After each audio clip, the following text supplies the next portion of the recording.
One of the things you're privileged to have in the United States that other parts of the world cannot be guaranteed is clean, drinkable, usable water. Mm-hmm.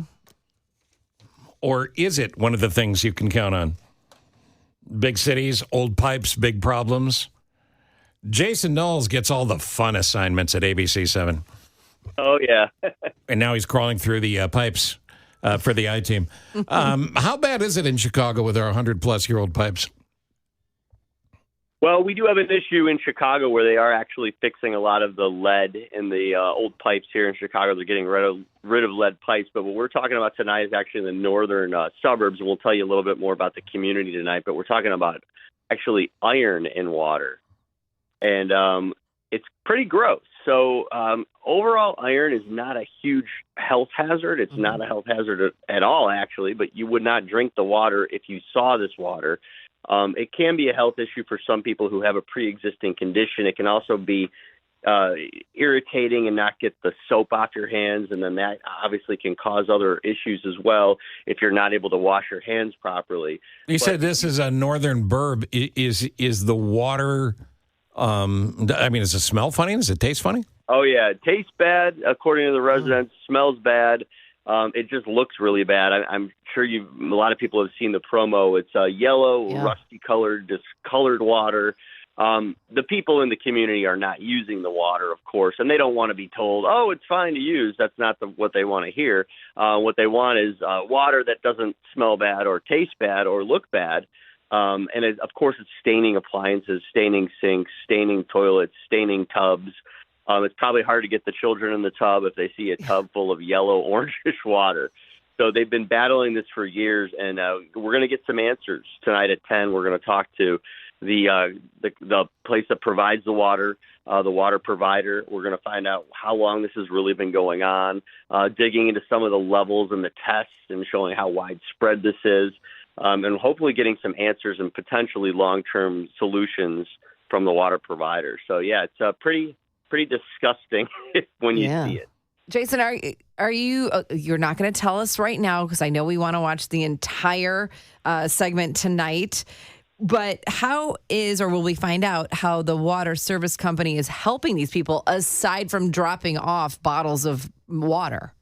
Well, yeah, that's actually, I'm really glad you asked that question. So they're actually not dropping off bottles of water, which residents don't know why. There's a little bit of an issue here with the size of the community, number one, and because it's iron and not something like lead. I mean, lead is much, even though you don't see or taste lead, lead is much worse, as we all probably know. This looks worse, but there's technically not a horrible health side effect to this, which is one of the reasons that people may not be getting bottled water. There is a long-term solution that's been in place, although there was no specific timeline. The water provider was saying it was going to be sometime in 2025. After we start digging and asking and getting these answers, it looks like that is going to change, and we're going to tell you a little bit about that tonight as far as what is actually going to happen. But yeah, I'm glad you asked that question because at this point, no bottled water. But you don't want to drink it because it's yellow. So even if it's not harmful to your health, it looks disgusting. Right. And people are paying for this water. I mean, this is what, we all have most of us have a water bill. People are paying anywhere from, $50 a month, $100 a month. So you're paying for something that you can't use. People say they're spending lots of money on filters. One gentleman takes his filter out of the garbage bag to show me the used filter after some time. And you can see it's orange and ooey and gooey and rusty. And, these filters also cost money. Yeah. So people are paying in addition to their water bill, they're paying for filters. How long has this been going on? Several years. So it's been happening. And is it just coming to a head now where I'm mad as hell and I'm not going to take it anymore? I mean, what, why now, I guess is what I'm saying. Well, they're calling us now. That's the main reason why we're doing the story now. Sure. This is something we've been hearing that they have been complaining about for a few years. The company says that the high levels of iron have been around for a while. I think it just takes noise. People have to complain and reach out to their media and local journalists to hopefully get attention to these types of things.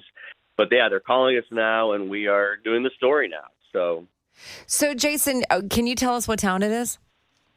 Yeah, it is. Well, it's in the unincorporated McHenry County, and the area is called Eastwood Manor. And, like we said, it's a significant area, a lot of people, but I think they are just under this threshold, too, number one, where the state has very little that they could do to force a company to have done more earlier. So that's one of the issues that we're going to be digging into, why hasn't something like you asked, why hasn't something even been done earlier, and why now?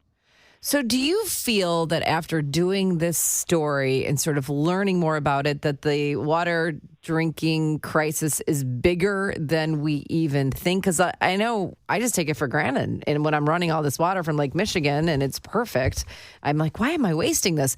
But do you think it's a bigger crisis than we're aware of? Well, yeah, I'll tell you, I've been getting some other texts from people and emails from people in other communities, and we haven't vetted through this yet. But I'm getting pictures now of brown water. So we're going to look into those too. Maybe this is bigger and not one community or one water provider, but this is an issue, and we've done stories in the past too with the lead issue in Chicago, and I know we talked about that at the beginning, where there's a free program. You can have the city of Chicago come out and test, and you can potentially qualify to get your lead pipes removed or get a whole new water system in the city of Chicago. And there's been a lot done by the Biden administration to get rid of the lead pipes. And at the state level and the city level. So, yeah, I think that water is a huge issue in the area, and you got to reach out to your local municipality or water provider and make sure that they're doing enough to get you clean, reliable drinking water. Yep. Aside from the nuisance and the non-usability and the money you're spending, as you said, there are some health concerns in certain cases. But, it started with Flint. Everybody then heard about Camp Lejeune. There's other places in the country where there's a focus on this. But what I don't understand about a municipality, in most cases, the people that are the town office of officials have to live in their town. So in other words, if I'm the mayor, whatever, what am I drinking? Right. What am I using? That's a good question. And in this case, we're talking about it is a company that does provide the water, a public company, of course, just like kind of like any utility. But yeah, the city and the village officials and people who live in that town, they must be dealing with this as well. So, you'd think they would try to get some kind of a long-term solution sooner. But now it looks like we are hearing that there is going to be a solution in early 2025, which does still seem to be a little far out, but at least it sounds like they're committing to something in the timeline to fix this. Have yourself an orange water Christmas. Well, you can just freeze that and like a popsicle. Not good. It's orange. No, not good. Jason Knowles, exactly. I know you're getting tips all the time, but when people want to send you a note on something, where do they do it? Yeah, they could go to my Facebook page, Jason Knowles ABC7, and they end up messaging me directly or our I-Team Consumer I-Team email directly. They can also call us on our hotline. It's 312-750-7TIP. That's 312-750-7TIP. And we will listen to everything. We listen to everything. We look at all the emails. We may not always be able to get back to everybody, but we do listen to everything, and then we will reach out if we can pursue the story. All right, man. Appreciate the work you do. Yeah. And thank you for that. Thank you for highlighting this. I appreciate it. It's a little bit of a different one. It is. Yeah. The health effects in this case, not necessarily, but, the question is, would you drink the water? And you'll be looking tonight at 10, and maybe you'll be able to answer that question for yourself. Nobody wants rusty water. No. Thank you, Jason. There you go. That's Jason Knowles. We will turn in tonight at 10. Up in that neck of the woods, because I'm in that area, right? Yeah. Mm-hmm. It's mostly the municipalities have their own wells. Yep. And then that's how they supply the water. So my question would be, and we'll watch tonight, but why is it just this neighborhood? Because outside of there, I haven't heard any complaints from other people that live in McHenry. That's a good point. So, well, and I read that they were drilling additional wells to supply more water. McHenry has 4 municipal wells, I believe. Mm-hmm.